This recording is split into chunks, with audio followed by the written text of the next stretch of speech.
Good morning, dear students. Hope you all are safe and you have been gone through my yesterday's video. Then now, welcome to St. Xavier's Adipur E-classes of Mathematics, Class 8. Okay, shall we begin? As we all know, we are studying rational numbers. Then it's the portions we have discussed yesterday. We have discussed yesterday. Then the first thing we have discussed, these are only the basics we needed in this chapter. And first we have studied the types of numbers. Types of numbers are natural number, whole number, prime number, composite numbers, even numbers, odd numbers, and integers, and here comes the rational number. We are in detailing studying with the rational numbers. Okay. Then this is the things that we have to recollect from our later portions, where we have to recollect it from our previous years, and we know that somebody will forget it, isn't it? So I have just a short introduction. Okay, then these things we have to study at every time, but in this chapter we are using these basics. Okay, then first one, you all know about the fractions, isn't it? What is fractions? Any number it is written in the form of numerator and denominator. They are fractions. Okay, then here also we have some fractions. Actually, we have discussed yesterday what are rational numbers and what are the other numbers. Okay, then rational numbers we say that P by Q, and then P is the numerator and Q is the denominator. Here also we can see that 7 by 15, it is a rational number and it can be called as a fraction. So we are studying this fraction number, so we have to study its addition, subtraction, multiplication and division. These all things you have studied earlier, but we are going for a short look. Okay, first one, addition. Here we have 1 by 7 plus 4 by 7. Then you know the addition process of fractions.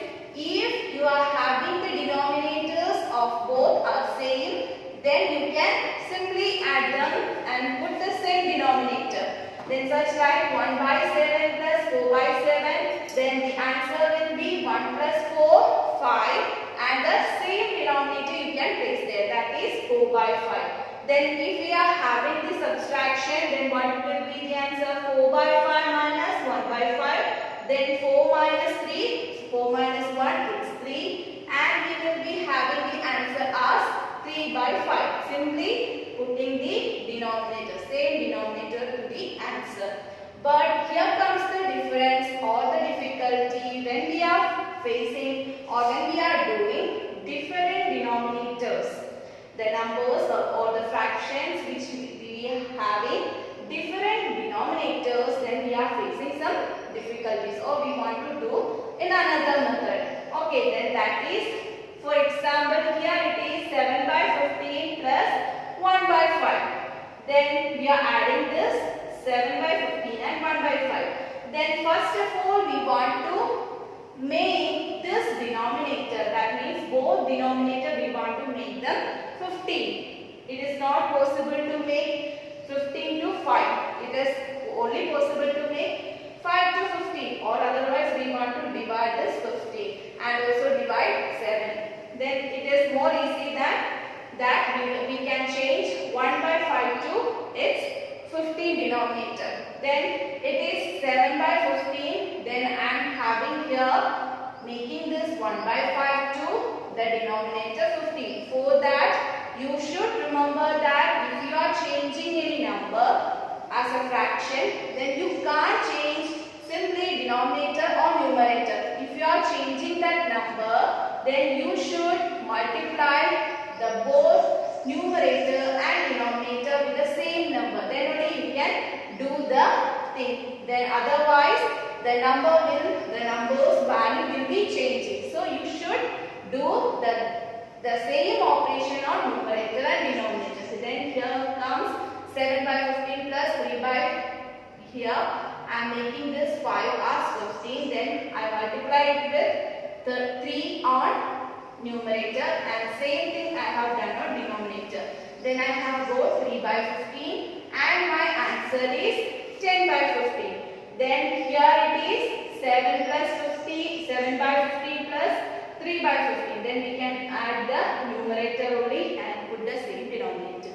It's the procedure. Then it's same for the subtraction also. If you are having different denominators, you go and multiply with the, you go and change the denominator to the same denominator.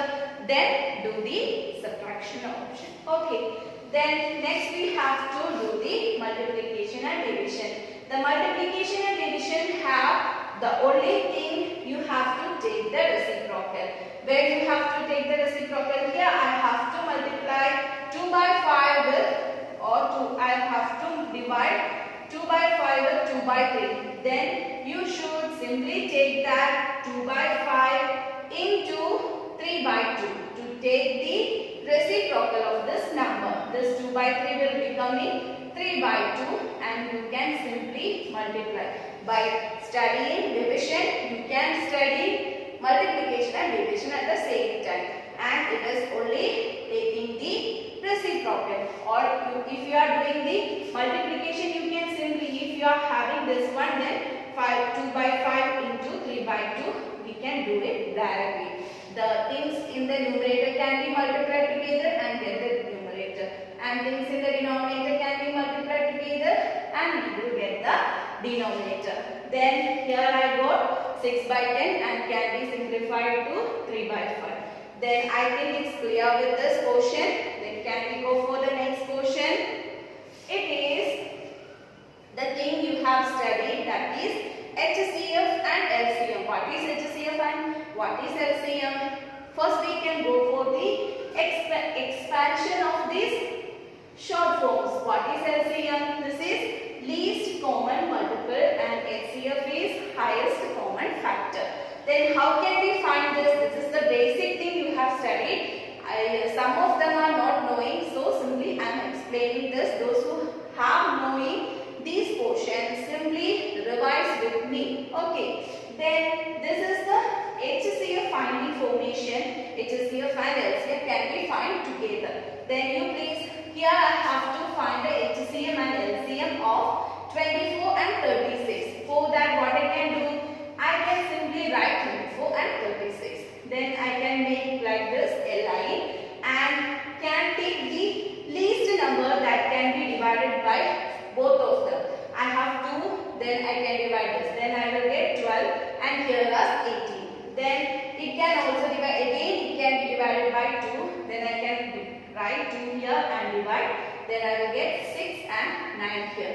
Then it can be divided by 2 but it's not able to divide by 2. Then I get the next number, that is 3. That 3 can be divided by this number and also this number. Then I will get that 6 divided by 3, then I will get it as 2 and 9 divided by 3, I will get it as 3. Okay.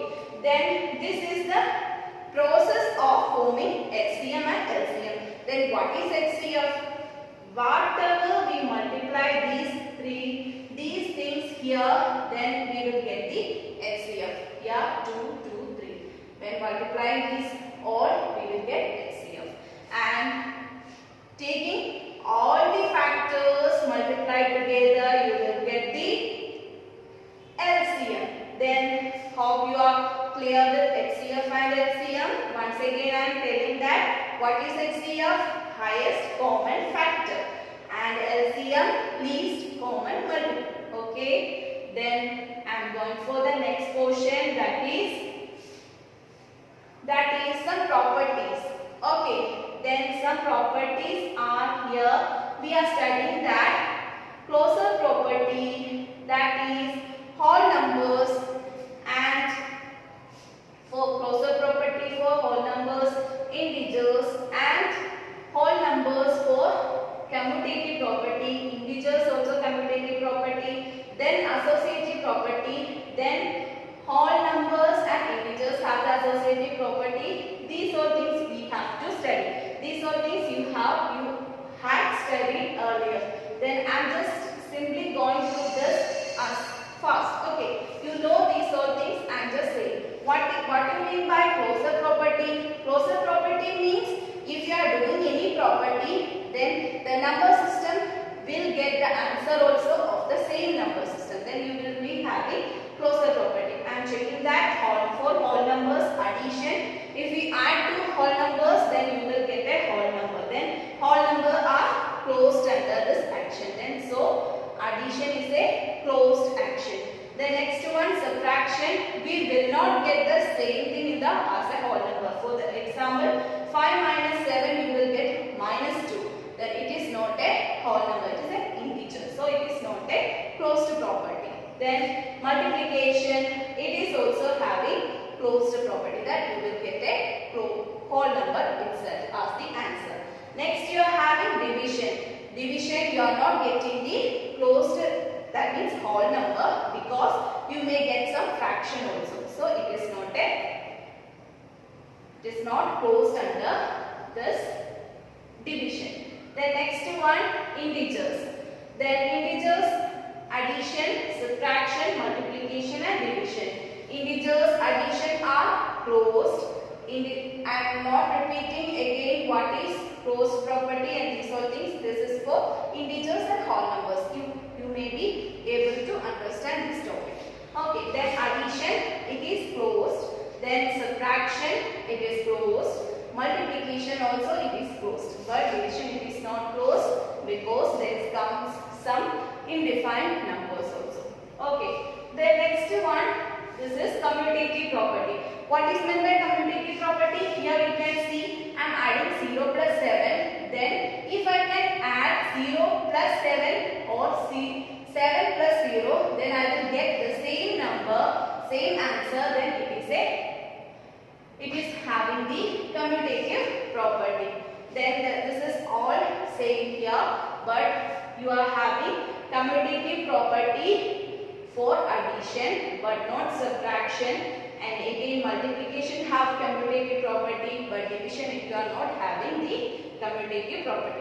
What was commutative property? When you are adding two numbers, you can replace the numbers from here and there. First you can have the 0, then you can have first 7, then add 0. Then same number, not necessarily same number. If you are getting same whole numbers, then that is commutative. Then next one, for integers, if it is commutative. Then integers, if you are adding two integers, then addition is commutative. Subtraction is not commutative because it is having some other values. Subtraction is not commutative. Multiplication is commutative. Division is not commutative. Then if you are having any doubt for if it is yes or no, then you can fill these ones and check whether you are knowing the integer numbers and you are knowing the whole numbers also. You can have simply doing the examples. Okay.